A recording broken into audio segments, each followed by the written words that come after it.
প্রথমেই rail update, আমাদের প্রতিনিধি ইন্দ্রনীল রয়েছেন আমাদের সঙ্গে টেলিফোনে। ইন্দ্রনীল, কি জানতে পারছো রেল আপডেট সম্পর্কে?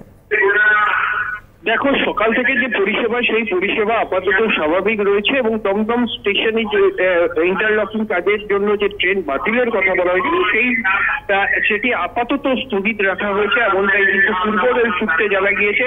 এবং সকাল থেকে পরিষেবা, লোকাল ট্রেন পরিষেবা দক্ষিণ পূর্ব রেল, পূর্ব রেল আপাতত স্বাভাবিক এমনটাই কিন্তু পূর্ব রেল এবং দক্ষিণ পূর্ব রেল সূত্রে জানা গিয়েছে।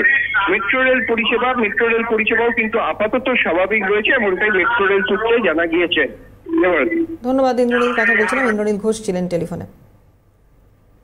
নজর রাখবে এবার শহর কলকাতা ট্রাফিক আপডেটের দিকে। ট্রাফিক সার্জেন্ট রাজেশ মন্ডল আমাদের সঙ্গে রয়েছেন এই মুহূর্তে টেলিফোনে। স্যার, আপনাকে স্বাগত জানাই। আজকে শহর কলকাতার ট্রাফিক আপডেটটা যদি একটু জানান।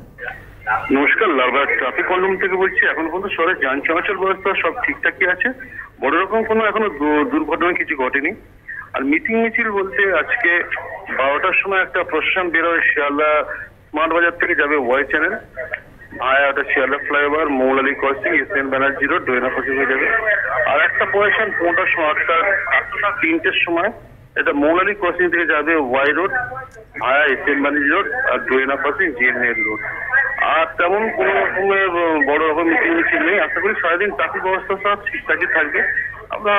আর আপনাদের মারফত একটু জানাতে চাই যে যারা পথচারী আছে অবশ্যই যেন পেডেস্ট্রিয়ান পথে রাস্তা পারাপার হয় এবং যারা টু হুইলার চালাচ্ছে অবশ্যই যেন স্ট্যান্ডার্ড সিগন্যাল মেনে চলে।